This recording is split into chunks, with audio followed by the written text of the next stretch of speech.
আসসালামু আলাইকুম।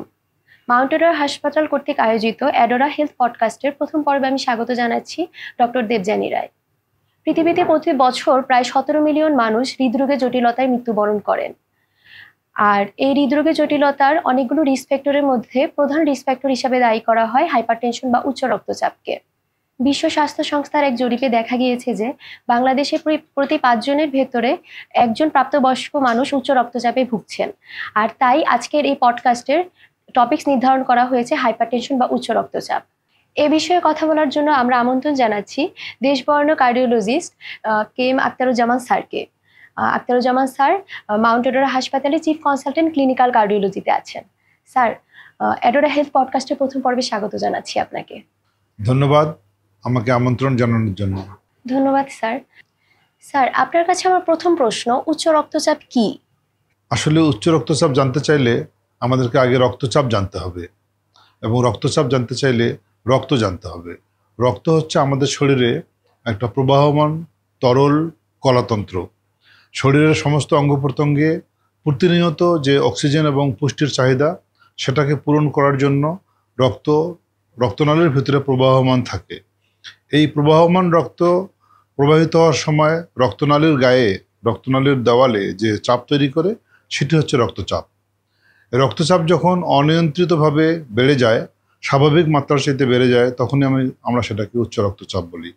বিভিন্ন বৈজ্ঞানিক গবেষণায় দেখা গেছে যে মানুষের স্বাভাবিক রক্তচাপ 120 এবং নিম্নে 80 মিলিমিটার মার্কারি থাকে।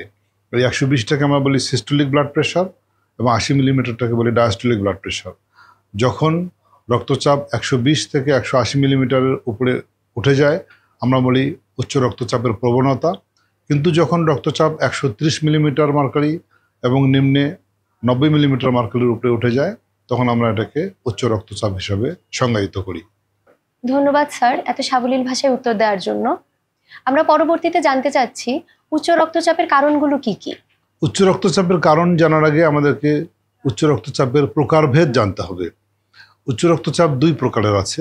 একটিকে আমরা বলি প্রাথমিক বা কারণহীন উচ্চ রক্তচাপ। এটি সাধারণত 95% মানুষের মধ্যে পাওয়া যায়। আর 5% মানুষের মধ্যে পাওয়া যায় যৌগিক বা সেকেন্ডারি উচ্চ রক্তচাপ। সেগুলো সুনির্দিষ্ট কারণের ভিত্তিতে সংগঠিত হয়ে থাকে, যেমন কিডনি রোগ, হরমোনের রোগ, ঔষধ, নানাবিধ কারণে এই সমস্ত উচ্চ রক্তচাপ হয়। যে উচ্চ রক্তচাপটাকে আমরা প্রাইমারি হাইপারটেনশন বলতেছি বা প্রাথমিক উচ্চ রক্তচাপ বলতেছি, সেই প্রাইমারি হাইপারটেনশনের কিন্তু সুনির্দিষ্ট কোনো কারণ এখন পর্যন্ত আবিষ্কৃত হয়নি। কতগুলো রিস্ক ফ্যাক্টর, আমরা এগুলোকে বলি রিস্ক ফ্যাক্টর, সেই রিস্ক ফ্যাক্টরগুলো যাদের মধ্যে পাওয়া যায় তাদের মধ্যে উচ্চ রক্তচাপের প্রবণতা বেশি থাকে। তার মধ্যে প্রথমে হচ্ছে জেনেটিক কারণে দেখা গেছে যে অনেক লোকের মধ্যে জেনেটিক এবং ফ্যামিলিয়াল, তাদের ফ্যামিলিতে জেনেটিক কারণে দেখা যায় যে উচ্চ রক্তচাপের প্রবণতা বেশি। দাদার রক্তচাপ ছিল, বাবার রক্তচাপ ছিল, মায়ের রক্তচাপ ছিল, ছেলে মেয়েদের মধ্যে রক্তচাপ হচ্ছে, এটি প্রধান কারণ। দ্বিতীয় হচ্ছে ওবেসিটি, শরীরের অধিক ওজন। যদি মাত্রাতিরিক্ত ওজন হয়ে যায় কারো, স্বাভাবিক মাত্রার চেয়ে অনেক বেশি, তাহলে তার মধ্যে উচ্চ রক্তচাপের প্রবণতা আসে। এছাড়াও রেশিয়াল কারণ আছে, যে কোনো কোনো রেসের মধ্যে, আফ্রিকান রেসের মধ্যে উচ্চ রক্তচাপের প্রবণতা বেশি থাকে। এরপরে ডায়াবেটিস মেলাইটাস যাদের মধ্যে থাকে, এদের মধ্যে মেটাবলিক সিনড্রোম নামে একটা রোগের উৎপত্তি হয়, যেটার সঙ্গে উচ্চ রক্তচাপের একটা গভীর সম্পর্ক রয়েছে। আমরা এছাড়াও ধূমপান এবং মাদকদ্রব্য গ্রহণটার সঙ্গে উচ্চ রক্তচাপের একটা সম্পর্ক আছে, এটাকে আমরা সংজ্ঞায়িত করে থাকি। এছাড়াও মানুষের স্ট্রেস, যেটাকে আমরা বলি মানসিক এবং শারীরিক চাপ যদি অনিয়ন্ত্রিত অবস্থায় থাকে, তাহলে সে সমস্ত লোকের মধ্যে উচ্চ রক্তচাপ দেখা যেতে পারে। এবং পরিবেশগত কারণ, আমাদের যদি পারিপার্শ্বিক অবস্থা আমাদের জন্য সুষমভাবে না থাকে, তাহলে আমরা অসম পরিবেশে বসবাস করলে উচ্চ রক্তচাপ হতে পারে। এই নানাবিধ কারণে মানুষের উচ্চ রক্তচাপের প্রবণতা দেখা যায়, কিন্তু সুনির্দিষ্টভাবে এককভাবে কোনো কারণকে দায়ী করা যায় না। আর একটি কারণ আছে, সেটি মনে হয় গুরুত্বপূর্ণ এবং নিয়ন্ত্রণযোগ্য, সেটি হচ্ছে খাদ্যাভ্যাস এবং লাইফস্টাইল। খাদ্যাভ্যাসটার মধ্যে দেখা যাচ্ছে যাদের মধ্যে অধিক লবণ গ্রহণের প্রবণতা আছে, যারা লবণ বেশি খায়, তাদের মধ্যে সুনির্দিষ্টভাবে রক্তচাপ বেশি পাওয়া যায়। আর লাইফস্টাইলের মধ্যে যারা অলস জীবন যাপন করেন, যাদের মধ্যে ক্রীড়া কিংবা শারীরিক পরিশ্রম করার প্রবণতা কম, তাদের মধ্যেও ধীরে ধীরে রক্তচাপ বৃদ্ধি পায় এবং তারা উচ্চ রক্তচাপে আক্রান্ত হন। আমরা জানতে পারলাম উচ্চ রক্তচাপের কারণগুলো। উচ্চ রক্তচাপের লক্ষণগুলো যদি স্যার আমাদেরকে একটু বলতেন। উচ্চ রক্তচাপের লক্ষণগুলো একটু ব্যতিক্রম ধর্মী। বেশিরভাগ ক্ষেত্রে উচ্চ রক্তচাপের তেমন কোনো লক্ষণ থাকে না, রোগী বুঝতেই পারে না যে তার ভেতরে উচ্চ রক্তচাপ আছে, এবং একসময় যখন তিনি বুঝতে পারেন তখন উচ্চ রক্তচাপের একটা জটিলতা নিয়ে তারা আসেন। বেশিরভাগ ক্ষেত্রে দেখা যায় যে বিভিন্ন পরীক্ষা নিরীক্ষার সময় হয়তো উনি কোনো পুলিশে যোগদান করতে গেছেন সেখানে, কিংবা অ্যানুয়াল চেক আপ করতে গেছেন সেখানে, কিংবা অন্য কোনো কারণে ডাক্তারের কাছে গেছেন সেখানে তাদের উচ্চ রক্তচাপগুলো ধরা পড়ে। এই জন্য উচ্চ রক্তচাপ সচরাচর মানুষ জানতে পারে না। আমরা উচ্চ রক্তচাপকে নীরব ঘাতক বলি। উচ্চ রক্তচাপের কিছু কিছু লক্ষণ আছে, যেমন কারো কারো ক্ষেত্রে মাথা ব্যথা, মাথার পিছন দিকে ব্যথা, ঘাড়ে ব্যথা, ঘাড় ঝিমঝিম করা, শরীরে অলসতা, অবসন্নতা এবং পা ফুলে যাওয়া, এ ধরনের ছোট ছোট লক্ষণ দেখা যায়, কিন্তু বড় লক্ষণগুলো তার জটিলতার সঙ্গে সম্পর্কযুক্ত থাকে। এ কারণে নিয়মিত চেক আপের মধ্য দিয়ে রক্তচাপকে সুনির্দিষ্ট করা উচিত। পরবর্তীতে আমরা জানতে চাচ্ছি স্যার, উচ্চ রক্তচাপ প্রতিরোধের জন্য আমরা কি কি করতে পারি? উচ্চ রক্তচাপ প্রতিরোধ করতে হলে উচ্চ রক্তচাপের যে সমস্ত রিস্ক ফ্যাক্টর সেগুলোকেই প্রতিরোধ করতে হবে। এটি একটি সামগ্রিক আয়োজনের ব্যাপার। এখানে রাষ্ট্র, সমাজ, চিকিৎসক সমাজ এবং ব্যক্তিকে আগ্রহী হতে হবে, কারণ অনেক বিষয়ের সংশ্লিষ্টতা এই উচ্চ রক্তচাপ নিয়ন্ত্রণের জন্য আছে। ব্যক্তি পর্যায়ে যেমন তার জীবনধারার পরিবর্তন করতে হবে, তার খাদ্যাভ্যাসের পরিবর্তন করতে হবে, তাকে ক্রীড়া এবং ব্যায়ামের মাধ্যমে শরীরটাকে সুন্দরভাবে সুগঠিত রাখতে হবে, ভালো চিন্তা করতে হবে এবং ভালো খাদ্যাভ্যাস গড়ে তুলতে হবে। সেগুলো চিকিৎসকের কাছ থেকে কিংবা পুষ্টিবিদদের কাছ থেকে তিনি জেনে নিতে পারবেন যে কোন কোন খাবারগুলো, কোন কোন নিয়মকানুনগুলো তাকে মানতে হবে। আমরা ওগুলো বলে থাকি। দ্বিতীয়ত হচ্ছে যে চিকিৎসকের দায়িত্ব হচ্ছে রোগীদেরকে শুধু চিকিৎসা দেওয়া না, বরং রোগীদেরকে তার রোগের পার্শ্ব প্রতিক্রিয়া কীভাবে সুনিয়ন্ত্রিত রাখবেন উচ্চ রক্তচাপ, সেই বিষয়গুলো বলা, মানুষকে স্বাস্থ্য শিক্ষা দিয়ে উদ্বুদ্ধ করা। সমাজেরও দায়িত্ব আছে যাতে সমাজে এই বিষয়গুলো নিয়ে একটা স্বাস্থ্য সচেতনতা তৈরি করা যায়, শিক্ষা ব্যবস্থার মধ্যে এটাকে অন্তর্ভুক্ত করা যায়, এবং রাষ্ট্র যেন এমন ধরনের পরিবেশ তৈরি করে নাগরিকদের জন্য যেখানে নাগরিকরা একটা চিন্তাহীন, দুশ্চিন্তাহীন জীবন যাপন করতে পারবেন, একটা দূষণহীন পরিবেশে নিজেদেরকে বসবাস করতে পারবেন। মানুষ যদি চিন্তাহীন, দূষণহীন একটা সুন্দর পরিবেশে সুনাগরিক হিসেবে গড়ে ওঠে এবং চিকিৎসক এবং সমাজের দায়িত্ব পালন করে, ব্যক্তি যদি তার জীবনধারার পরিবর্তন করে, তাহলে এটাকে নিয়ন্ত্রণে রাখা কিংবা অনেকাংশেই কমিয়ে আনা সম্ভব। আমরা জানতে পারলাম উচ্চ রক্তচাপ প্রতিরোধ করার উপায়গুলো। তারপর যদি স্যার আপনি আমাদেরকে একটু বলতেন, উচ্চ রক্তচাপের জন্য কারা সব থেকে বেশি ঝুঁকিতে রয়েছে?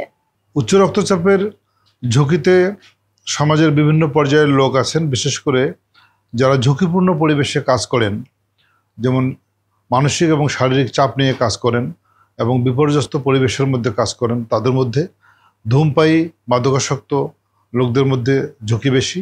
যারা অধিক হারে লবণ গ্রহণ করেন, অধিক হারে মাংস, প্রাণীজ চর্বি ব্যবহার করেন, তাদের মধ্যে এর প্রবণতা বেশি এবং ঝুঁকি বেশি।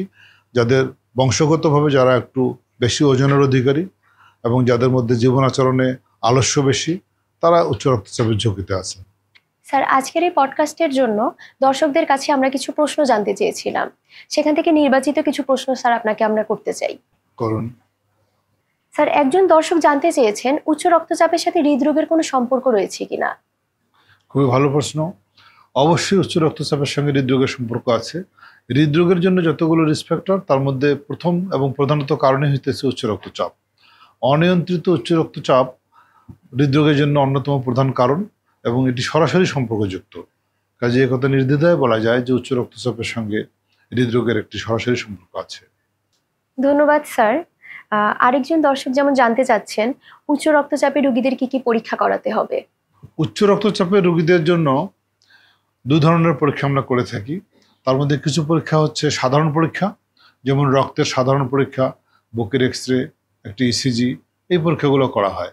আর কিছু আছে ব্যতিক্রমী পরীক্ষা, যেমন আমরা কিডনি ফাংশন টেস্টগুলো করি, লিভার ফাংশন টেস্টও করা হয়, কখনো আমরা ইকোকার্ডিওগ্রাফি করি, এবং কখনো কখনো আরও উচ্চতর পরীক্ষা যেমন সিটি স্ক্যান, এমআরআই এগুলোও প্রয়োজন হতে পারে। ধন্যবাদ স্যার। যিনি এই কোশ্চেনটি করেছেন আশা করছি উনার উত্তর পেয়ে গিয়েছেন। আরেকজন দর্শক জানতে চাচ্ছেন স্যার, উনার মা দীর্ঘদিন ধরে উচ্চ রক্তচাপে ভুগছেন, এজন্য উনি নিয়মিত বা কতদিন পর পর ডাক্তারের কাছে যেতে হবে ওনার? আসলে উচ্চ রক্তচাপ নির্ণীত হওয়ার পরে ডাক্তার এবং রোগীর উভয়েরই উচিত রোগটাকে নিয়ন্ত্রণে রাখা, সুনিয়ন্ত্রণে রাখা। যদি একবার রক্তচাপ ভালোভাবে নিয়ন্ত্রণে চলে আসে, তাহলে প্রতি 3 মাস পর পর রোগীর রক্তচাপটাকে চেক আপ করে সেটাকে নিয়ন্ত্রণে রাখার ব্যবস্থা করা উচিত। আরেকজন রোগী জানতে চাচ্ছেন, মাউন্ট অটোরা হাসপাতালে হৃদরোগীদের জন্য কি কি সেবা প্রদান করা হয়? মাউন্ট অটোরা হাসপাতালে হৃদরোগীদের জন্য সকল পর্যায়ের সুবিধা এবং চিকিৎসা সেবা বিদ্যমান আছে। আমাদের এখানে জরুরি বিভাগ থেকে শুরু করে ক্যাথলা পর্যন্ত সকল চিকিৎসা বিদ্যমান। জরুরি বিভাগে একজন হৃদরোগী যদি উপস্থিত হন, তাহলে তার কোড ব্লুর মাধ্যমে একদম প্রাথমিক জরুরি চিকিৎসা থেকে শুরু করে তাকে সঙ্গে সঙ্গে প্রাইমারি পিসিআই আমরা করতে পারি, আমরা তাকে সিসিউতে ভর্তি দিতে পারি, এইচডিউতে সেবা দিতে পারি। এবং এখানে দেশ বরেণ্য অনেক হৃদরোগ বিশেষজ্ঞ বিকালে চেম্বার করেন, সকালে কাজ করেন, এবং তারা সার্বক্ষণিকভাবে রোগীদেরকে চিকিৎসা সেবা দিয়ে যাচ্ছেন।